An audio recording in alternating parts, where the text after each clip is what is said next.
अस्सलाम वालेकुम नाज़रीन इकराम, मैं हूं आपका होस्ट अयाज अहमद। नाज़रीन इकराम, एक तरफ तो सुहेल खान अफरीदी ने कोर कमांडर पेशावर के साथ 3 घंटे की इंतहाई अहम और तवील मुलाकात की है और दूसरी तरफ तहरीक इंसाफ ने इस्लामाबाद के अंदर एक हंगामी इजलास तलब कर लिया है। इस इजलास के अंदर पाकिस्तान तहरीक इंसाफ के तमाम MNAs, MPAs, टिकट होल्डर और तंजीमी अहदेदारान शिरकत करेंगे। ये इजलास KP हाउस इस्लामाबाद के अंदर होगा और इस इजलास के अंदर फैसला यह किया जाएगा कि इमरान खान तक रसाई किस तरीके से हासिल करनी है, क्योंकि जितनी भी आइनी और कानूनी ऑप्शंस हैं वो पाकिस्तान तहरीक इंसाफ ने इस्तेमाल करके देख लिए हैं। एहतजाज भी करके देख लिया, धरना भी देख लिया, वज़ीर आज़म से सुहेल खान अफरीदी की मुलाकात भी हो गई, माजी के अंदर कॉल के ऊपर भी कहा था, अदालत का दरवाज़ा भी खटखटा लिया, चीफ जस्टिस के साथ मुलाकात भी हो गई। इन सारी चीज़ों के बावजूद भी इमरान खान तक पाकिस्तान तहरीक इंसाफ की क़यादत को, इमरान खान की फैमिली को और सेहत के मामले में उनके डॉक्टर्स को भी एक्सेस नहीं दी गई। अब पाकिस्तान तहरीक इंसाफ की क़यादत का बहुत बड़ा इम्तिहान है कि एक ऐसा शख्स जो पाकिस्तान की सबसे बड़ी सियासी जमात का सरबराह है, जिसके तकरीबन 90 MNAs नेशनल असम्बली के अंदर हैं, एक सूबे में उसकी हुकूमत है, तकरीबन 200 के करीब उसके MPAs हैं। अब ये सारे के सारे इमरान खान के लिए क्या करते हैं, इनके लिए एक बहुत बड़ा इम्तिहान है। सुहेल खान अफरीदी ने पेशावर के अंदर अंडर 21 गेम्स का इफ्तिताह भी किया और वहां पर उन्होंने वाज़ेह तौर पर एक नारा लगाया, हर चौक डी चौक, जो कि आजकल सुहेल खान अफरीदी जहां भी जाते हैं यह नारा लगता है। और जिस वक्त सुहेल खान अफरीदी ये नारे लगा रहे थे तो उनकी तकरीर पाकिस्तान के मीडिया के ऊपर भी चल रही थी, लेकिन जैसे ही सुहेल खान अफरीदी ने इमरान खान का नाम लिया तो पाकिस्तानी मीडिया की कांपें टांग गई और इस तकरीर को रोक दिया गया। राजनपुर के अंदर पंजाब की वज़ीर आला मोहतरमा मरियम नवाज साहबा ने सुहेल खान अफरीदी को कुछ बातों के ऊपर जवाब दिए हैं और एक बात की है उन्होंने शऊर के हवाले से कि ये जो शऊर है ये होना चाहिए या नहीं होना चाहिए, या इस शऊर से क्या मिलता है। बड़ी इंपॉर्टेंट उन्होंने बातें की है और लोगों ने उसके ऊपर जवाब भी दिए हैं, वो मैं आपके सामने रखता हूं। मुशाहिद हुसैन सैयद, उन्होंने एक और बहुत बड़ा इंकशाफ किया है और हादी अली चट्टा और ईमान मजारी, जिनको गिरफ्तार करके सजा दे के जेल के अंदर डाला हुआ है, उस हवाले से यूनाइटेड नेशन ने एक इंतहाई अहम बयान दिया है, वो आपके सामने रखता हूं। और इस्लामाबाद हाई कोर्ट के एक अहम तरीन जज हैं जो कि अभी तक भी इस निज़ाम और इस सिस्टम के ताबे नहीं हुए, उन्होंने भी इशारा दे दिया कि हो सकता है कि आने वाले दिनों में वो भी अपनी कुर्सी से इस्तीफा दे दे। ये सारी की सारी चीज़ें आपके सामने रखने के लिए जा रहा हूँ। गुजारिश करूंगा कि वीडियो को लाइक करके चैनल को सब्सक्राइब कर दें ताकि इंफॉर्मेशन का सिलसिला आप लोगों तक पहुंचता रहे। नाज़रीन इकराम, पाकिस्तान तहरीक इंसाफ की जो क़यादत है उनके ऊपर अब एक बहुत बड़ा इम्तहान आन पहुंचा है। मेरी आपसे गुजारिश है कि आपने कमेंट बॉक्स के अंदर एक चीज़ बतानी है कि इमरान खान से मुलाकात करने के लिए सुहेल खान अफरीदी को क्या करना चाहिए, इमरान खान की फैमिली को क्या करना चाहिए, और पाकिस्तान तहरीक इंसाफ की जितनी भी सीनियर क़यादत है, जो तमाम इनके MNAs हैं, MPAs हैं, टिकट होल्डर्स हैं, ओहदेदारान हैं, इन सब को क्या करना चाहिए कि इमरान खान से इनकी अडयाला जेल के अंदर मुलाकात हो सके। एटलीस्ट इमरान खान की फैमिली और उनके डॉक्टर्स की इमरान खान के साथ मुलाकात ज़रूर हो, क्योंकि सेहत के हवाले से जो मामलात हैं वो अभी तक यही बता रहे हैं कि इमरान खान की आंख का मसला बहुत सीरियस है। इमरान खान इस वक्त तक मुकम्मल सेहत याब नहीं है और हुकूमत यह दावा कर रही है कि अगले जो 2 प्रोसीजर इमरान खान के होने हैं वो अडयाला जेल के अंदर ही होंगे। तो ये जो हालात व वाक़यात हैं, मामलात हैं, ये बहुत ज़्यादा सीरियस है। आपसे गुजारिश है कि आपने इस हवाले से अपनी राय का इज़हार कमेंट बॉक्स के अंदर ज़रूर करना है। अब KP हाउस इस्लामाबाद के अंदर ये जो इजलास होने के लिए जा रहा है, जिसमें सारे के सारे लोग इकट्ठे होंगे और अहम तरीन शख्सियत होंगी सुहेल खान अफरीदी। ये वही सुहेल खान अफरीदी हैं जिन्होंने वाज़ेह तौर पर कहा था कि हमारे हाथ बंधे हुए हैं, लेकिन ये हाथ कच्चे धागों से बंधे हैं, इन्हें टूटने में वक्त नहीं लगेगा। अब पाकिस्तान तहरीक इंसाफ के जो कारकुनान हैं, जो वर्कर हैं, जो एक्टिव लोग हैं, वो सुहेल खान अफरीदी की तरफ देख रहे हैं कि सुहेल खान अफरीदी क्या करेंगे, सुहेल खान अफरीदी कौन सा स्टेप लेंगे, सुहेल खान अफरीदी किस तरीके से इस हुकूमत को प्रेशराइज करेंगे। और सुहेल खान अफरीदी जब नजी महफिलों में लोगों से मिलते हैं, इवन के सहाफ़ियों से भी मिलते हैं, वो एक चीज़ बड़े वाज़ेह तौर पर कहते हैं। वो कहते हैं कि मैं किसी भी सूरत इस सिस्टम से, इस निज़ाम से या इस एस्टेब्लिशमेंट से खौफ ज़दा नहीं हूँ, इनको मेरी आंखों में डर नज़र नहीं आएगा। ये जो कर रहे हैं, इनको पता कि ये जो कर रहे हैं, इन्होंने मेरे साथ जो करना है मुझे अंदाजा है, लेकिन जो मैं इनके साथ करूंगा वो इनको नहीं पता, वो इनको बिल्कुल अंदाजा नहीं है कि मैंने इनके साथ क्या करना है। अब यह तो वक्त आने पर पता चलेगा, क्योंकि माजी में हमने इसी तरह की बातें अली अमीन गंडापुर के मुंह से भी सुनी हैं। वो भी इस तरह के दावे बहुत किया करते थे। असल पता तो बंदे का तब लगता है जब आप मैदान अमल में उतरते हैं कि मैदान अमल में उतर के आपने क्या कारकर्दगी दिखानी है, क्या एक्शन आपने परफॉर्म करना है। सुहेल खान अफरीदी की अभी तक बातें बहुत अच्छी हैं। तहरीक इंसाफ के जो कारकुनान है, जो वर्कर है, उनका सोशल मीडिया है, वो इस बात के ऊपर मुत्तफिक है कि सुहेल खान अफरीदी जिस तरीके से अली अमीन गंडापुर विकेट की दोनों जानब खेलते थे, सुहेल खान अफरीदी वैसे नहीं खेलते। उनका यह तर्ज अमल नहीं है, बल्कि वो इमरान खान के नजरिए के ऊपर डट के खड़े हैं और 1 इंच भी पीछे हटने को तैयार नहीं है। और इस हवाले से हुकूमत को बहुत ज्यादा परेशानी है, इस सिस्टम और इस निजाम को भी बहुत ज्यादा परेशानी है कि यह बंदा हमारे काबू के अंदर नहीं आ रहा। सुहेल खान अफरीदी ने आज एक अहम तरीन मीटिंग भी की। अपेक्स कमेटी का इजलास हुआ, तकरीबन 3 घंटे तक यह इजलास जारी रहा। इस इजलास के अंदर core commander Peshawar lieutenant general Umar Bukhari उन्होंने भी शिरकत की, IG खैबर पख्तूनख्वा ने भी शिरकत की, इसके अलावा जो आला हुकाम थे उन्होंने भी शिरकत की।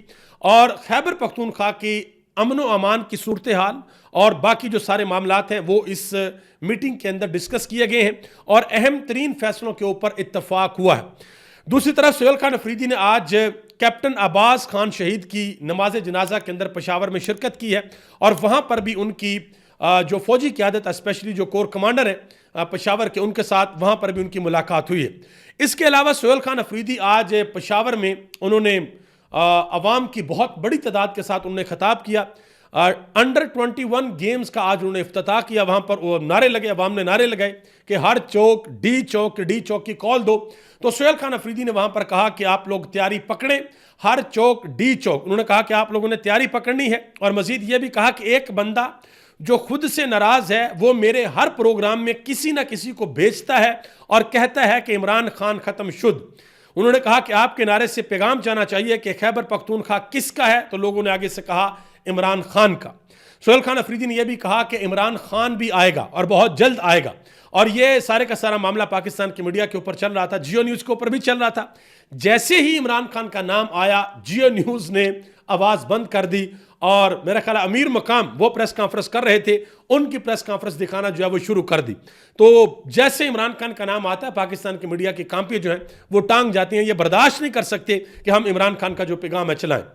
इमरान खान की बहन अलीमा खान आज ATC अदालत के अंदर आई, उनका केस वहां पर चल रहा है और आप यकीन करें कि मज़ाहमत की जो दास्तान अलीमा खान रकम कर रही हैं, इमरान खान की दूसरी बहनें रकम कर रही हैं, ये पाकिस्तान की तारीख के अंदर हमेशा हमेशा के लिए याद रखी जाएगी।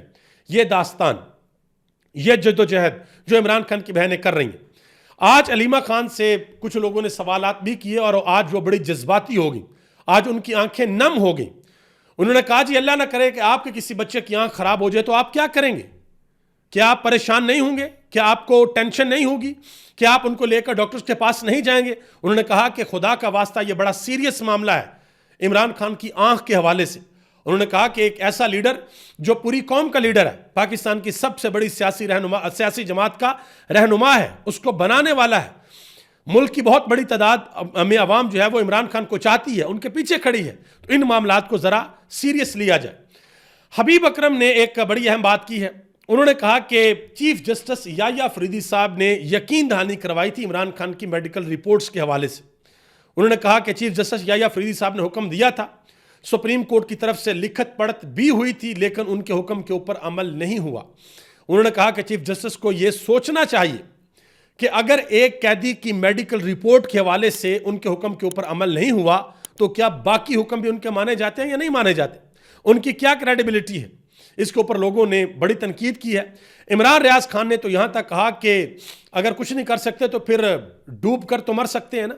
देखिए, चीफ जस्टिस का ओहदा कोई आम ओहदा नहीं है। चीफ जस्टिस का मतलब है कि मुल्क की सबसे बड़ी अदालत का सरबराह, एक ऐसा शख्स, एक ऐसी मसनद, एक ऐसी कुर्सी, उसके पास जाकर आपको कहीं से इंसाफ नहीं मिल रहा ना, आप वो दरवाजा जाकर खटखटाते हैं कि हुजूर मुझे इंसाफ चाहिए, मेरे साथ जुल्म हो रहा है, ज्यादती हो रही है, मैं आपके पास आया हूं इंसाफ के लिए। और ये मसनद अल्लाह अता करता है कि मेरे लोगों के दरमियान आप लोगों ने अदल और इंसाफ करना है। लेकिन यहां पर जो हो रहा है वो हम सबके सामने है। ईमान मजारी और हादी अली चट्टा के हवाले से जो UN का उनका ट्विटर अकाउंट है, उन्होंने बाकायदा तौर पर एक बयान जारी किया है कि ये जो आपने गिरफ्तारी की है, ये सजा दी है, ये गैर कानूनी है।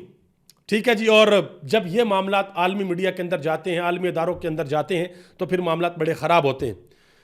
जस्टिस बाबर सत्तार, उन्होंने भी एक इशारा दे दिया कि जी रमज़ान के अंदर उनसे कहा गया कि रमज़ान के अंदर हमें कोई तारीख दे दें। वकील ने कहा किसी केस के अंदर, उन्होंने कहा कि हो सकता है कि रमज़ान में हम भी आके साथ हों, यानी कि मैं अपनी सीट पे ना हूँ, हम भी नीचे ही खड़े हूँ आपके साथ। तो उन्होंने भी एक किस्म का इस्तीफ़ा देने का इशारा दे दिया। आगे आ जाए जी।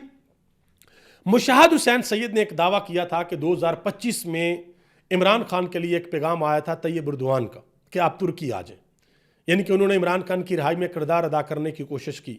तो हुज़ैफा रहमान जो हुकूमती तर्जमान, उन्होंने कहा जी ये हो ही नहीं सकता कि ऐसा हो। उन्होंने कहा कि शायद तैयब एर्दोआन को पता भी ना हो कि पाकिस्तान के अंदर मुशाहिद हुसैन सैयद नामी को बंदा है। तो उन्होंने दोबारा एक बात वाज़ह की, उन्होंने कहा कि जब मैं 2016 के अंदर तुर्की गया था ना, तो तैयब एर्दोआन ने वहाँ पर कहा था कि इमरान खान मेरा दोस्त है। उन्होंने कहा कि एक खतून थी, मैंने उनका तारफ़ कराया कि ये इमरान खान की पार्टी से हैं, तो तैयब एर्दोआन ने कहा कि Imran Khan is my friend, और इमरान खान के लिए उन्होंने एक तोहफ़ा भी भेजा था, टाई का तोहफ़ा। ये उन्होंने बात की है।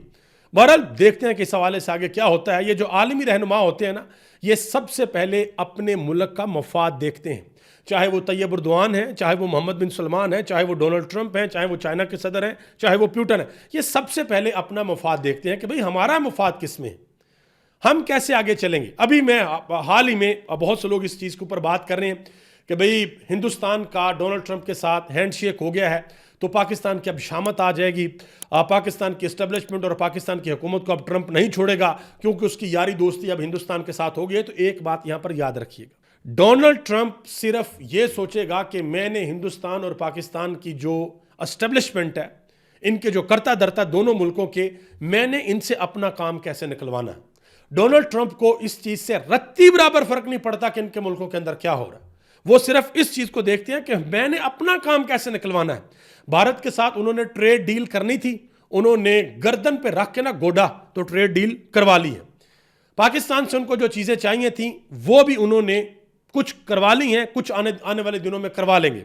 बोर्ड ऑफ पीस में हमने शमूलियत कर ली है ना, हालांकि हमारी पार्लियामेंट के अंदर इस चीज को डिस्कस बिल्कुल भी नहीं किया गया। तो यह सारी की सारी सूरत हाल होती है, इन चीज़ों के बारे में आगे जाकर पता चलेगा। आगे आ जाएं जी। एक और अहम तरीन खबर है कि वजीर आजम शहबाज शरीफ अपोजिशन लीडर महमूद खान अचकजई से गालिबन जुम्मा वाले दिन मुलाकात करेंगे, और यह मुलाकात इंतहाई अहम होगी। यह भी कहा जा रहा है कि वजीर आजम खुद चलकर अपोजिशन लीडर के चैम्बर के अंदर जाएंगे और वहां पर मुलाकात करेंगे। हो सकता है कि इमरान खान से मुलाकात वाला मुद्दा भी सामने आए, क्योंकि महमूद खान अचकजई वाज़ह तौर पर यह कई मरतबा कह चुके हैं कि भाई सेट ऑफ रूल्स बना लें कि कैसे चलना है, क्या करना है, उसके ऊपर सारे दस्तखत कर दें और इमरान खान की गारंटी मैं लेता हूं। मैं जाकर अडयाला जेल में इमरान खान से मुलाकात करूंगा, मैं इमरान खान को मनाऊंगा, इमरान खान की गारंटी मैं देता हूं, उसके दस्तखत लेकर आना मेरी जिम्मेदारी है। अब देखते हैं कि शहबाज शरीफ और यह हुकूमत, यह निज़ाम इसके ऊपर एग्री होता है या नहीं होता।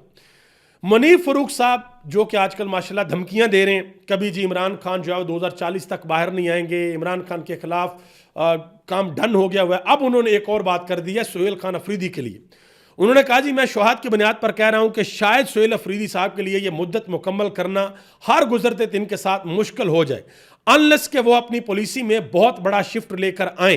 उन्होंने कहा कि मिसाल के तौर पर 9 मई के मामले के हवाले से अफरीदी साहब की नादरा से भी तस्दीक हो गई है। ये वही वीडियो है जिसके बारे में बात कर रहे हैं, वो जमान पार्क की वीडियो है जिसको ये कह दिया गया कि 9 मई की वीडियो है। और इमरान खान सही कहते हैं कि तो ये पढ़े लिखे नहीं और ऊपर से कोशिश भी नहीं करते। कि मिसाल तो आपने दे दी, खुद थोड़ी सी भी तहकीक कर लें सरकार कि वो वीडियो है कौन सी जिसका पंजाब की फोरेंसिक लेबॉर्ट्री से वो सारा सिस्टम हुआ, वो है कौन सी। सोहेल खान अफरीदी को भी अब डराने और धमकाने का सिलसिला जो है वो शुरू हो गया। देखते हैं कि आगे क्या होता है। मतीउल्लाह जान ने 14 अगस्त 2025 में एक बयान दिया था मुनीर फरूक के बारे में। उन्होंने कहा कि कुछ लोग जो हैं वो ज़मीर बेचकर टाउटगिरी करते हैं। उन्होंने कहा कि ये अवाम के दिमाग में एस्टेब्लिशमेंट का डर और खौफ बैठाने की कोशिश करते हैं और ये बताते हैं कि अवामी नुमाइंदों की कोई इज्जत नहीं है। उन्होंने कहा कि ऐसे 2% के डी ग्रेड जो लोग हैं इनकी कोई क्रेडिबिलिटी नहीं है और ये काबिल जिक्र भी नहीं है, इनका जिक्र भी नहीं करना चाहिए। इस तरह की बात की थी मतीउल्लाह जान ने। अब आगे आ जाए जी। ख्वाजा आसफ से एक सवाल हुआ कि ये जो सोहेल खान अफरीदी की वज़ीर आज़म के साथ मुलाकात हुई है, क्या कोई बर्फ़ पिघल रही है, क्या कोई मामला सेट हो रहे हैं। तो ख्वाजा आसिफ ने कहा कि नहीं, अभी तो पहाड़ों के ऊपर बहुत बर्फ़ है और मज़ीद बर्फ़बारी का अंदेशा है। हम चाहते हैं कि खैबर पख्तूनख्वा मेन स्ट्रीम और इशू की सियासत करे तो हम उनके साथ हैं। अल्लाह करे जो मुलाकात हुई है उसके मुस्बत नताइज आएँ। ख्वाजा आसिफ साहब का मतलब है कि पाकिस्तान तहरीक-इंसाफ की सारी क़यादत, सब इनके वज़ीर आला समेत सब, हमें इनके साथ कोई मसला नहीं है, सिर्फ ये काम करें, ये इमरान खान को भूल जाए, इमरान खान के ऊपर किसी किस्म की कोई बात ना करें और मेन स्ट्रीम इशू के अंदर आ जाएं, इमरान खान को ये भूल जाएं, तब हमारे सारे मामला इनके साथ सेट है। मोहतरमा मरियम नवाज साहबा ने राजनपुर के अंदर इलेक्ट्रिक बस मंसूबे की इफ्तिताही तकरीब से खिताब किया और वहाँ पर उन्होंने चंद बातें की। सोहेल खान अफरीदी कहा करते थे कि अपने बयानात में कि एक सूबे का वज़ीर आला जो है वो कभी डेला जेल के बाहर बैठता, कभी कहीं धरना देता, कभी अदालतों के अंदर जाता और दूसरे सूबे की वज़ीर आला जहाज़ों के ऊपर घूमती है। तो मरियम नवाज ने कहा कि आप भी जहाज़ों के ऊपर घूम ले तो आप जहाज़ को लेकर जाएंगे कहाँ पर? अडयाला में जाएंगे। उन्होंने तंजन ये कहा। मजीद उन्होंने कहा कि शऊर से किसी का पेट नहीं भर सकता। ये सोहेल खान अफरीदी से एक खातून ने सवाल पूछा था कल कि आपने 15 साल में KPK को क्या दिया, तो सोहेल खान अफरीदी ने कहा कि हमने आप लोगों को शऊर दिया है कि आप इस लेवल के ऊपर आगे हैं कि चीफ एग्जीक्यूटिव से सवाल कर रहे हैं आप। पिछले किसी दौर में ये आपको इजाज़त नहीं थी। मजीद भी उन्होंने जवाब दिया। तो मोहतरमा मरियम नवाज साहबा ने कहा कि शऊर से किसी का पेट नहीं भर सकता। ठीक है, अब मैं एक चीज़ आपको यहाँ पर बताता चलूँ कि जो शऊर है वो होता क्या है और पेट इंसान का किस चीज़ से भरता है, और पिछले 3 सालों में अवाम को शऊर अगर नहीं दिया गया तो उसके मुकाबले में अवाम को क्या क्या चीज़ें दी गई हैं। देखें शऊर होता क्या है। शऊर की जो पहली सीढ़ी होती है ना, वो ये होती है आपको अच्छे और बुरे में तमीज़ आ जाए, आप फ़र्क वाज़िया महसूस कर सकें, ये ठीक है ये गलत है, आपको पता चल सके कि आपने एक मुआशरे के अंदर रहना है, उस मुआशरे के अगर कोई सेट ऑफ रूल्स हैं तो वो क्या हैं, आपने किस तरीके से चलना है। आप अपने मुल्क के अंदर रहते हैं, आपके मुल्क के अंदर इलेक्शन होते हैं, उन इलेक्शन का प्रोसेस क्या है, आप अपने हुक्मरान को किस तरीके से चूज करते हैं, और अगर आपके मुल्क के अंदर कोई धांधली होती है तो आप उसके खिलाफ आवाज़ बुलंद करते हैं, यह शऊर है। आपके हुक्मरान करप्शन करते हैं, आप उसके खिलाफ आवाज़ बुलंद करते हैं, यह शऊर है। आपको बुनियादी सहूलियात नहीं मिलती, आप उसके खिलाफ आवाज़ बुलंद करते हैं, यह शऊर है। इसके अलावा और बहुत से मामलात हैं। आप अपनी तलीम का हक मांगते हैं, आप अपनी सेहत का हक मांगते हैं, आप डेवलपमेंट का हक मांगते हैं, आप सारी की सारी चीज़ें जो आपके मुल्क का आइन आपको देता है वो मांगते हैं, चाहे वो अदालतों का मामला है, वो सेहत का मामला है, हॉस्पिटल्स हैं या तलीमी इदारे हैं, जो भी सारी की सारी चीज़ें हैं, पुलिस का डिपार्टमेंट है, बाकी सारी चीज़ें आप इस चीज़ की डिमांड करते हैं, ये शऊर है। आप अकाउंटेबल ठहराते हैं अपने अवामी नुमाइंदों को, ये शऊर है। लेकिन यहाँ पर कहा जा रहा है कि शऊर से किसी का पेट नहीं भर सकता। शऊर से पेट नहीं भरते, बल्कि शऊर से एक ऐसी तरबियत होती है कौम की कि कौम अपने कदमों के ऊपर खड़ी होती है और फिर पेट भरने वाली जो चीज़ है वो सेकेंडरी हो जाती है। अब मैं एक छोटी सी मिसाल आपको देता हूँ। मोहतरमा मरियम नवाज साहबा ने आज कहा कि हम एक कानून लेके आ रहे हैं कि जो भी कोई गटर का ढक्कन चोरी करेगा या जिसको बेचा जाएगा, जो उठाएगा, उनके खिलाफ उनको सजा दी जाएगी, मुकदमा दर्ज होगा। ठीक है जी, बहुत अच्छी बात है, तालियां होनी चाहिए। लेकिन असल चीज पता क्या है, इस चीज के ऊपर वर्किंग की जाए कि एक बंदा आकर गटर का ढक्कन चोरी क्यों करता है भाई? गटर का ढक्कन है, कोई 4 किलो सोना तो नहीं है कि किसी ने चोरी करके तो पता नहीं दुनिया के किस कोने में चला जाएगा, अरबों रुपया कमा लेगा। गटर का ढक्कन है, शायद 1000 रुपए में, 1500 रुपए में, 2500 रुपए में या 5000 में जाकर वो बेच देगा। तो जरा सोचे ना कि एक बंदा आपके मुआशरे के अंदर 2000 या 5000 रुपए की चोरी क्यों कर रहा है, क्यों वो इस सतह के ऊपर आ गया है, क्यों वो मजबूर हो गया है। अब इस हवाले से मैं चीजें आपके सामने रखता हूं, जरा गौर से देखिएगा। पाकिस्तान के अंदर इस वक्त जो मईशत की सूरत हाल है, ये इदनान आदल ने ये नंबर दिए हैं। अदारा शुमारियात के मुताबिक, ये गवर्नमेंट का नंबर है, अदारा शुमारियात के मुताबिक माली साल के पहले 7 माह जुलाई से लेकर जनवरी तक मुल्क का जो तजारती खसारा है वो 22 अरब डॉलर से तजावज कर गया है, जबकि पिछले साल इसी मुद्दत में यह खसारा 22 अरब डॉलर था।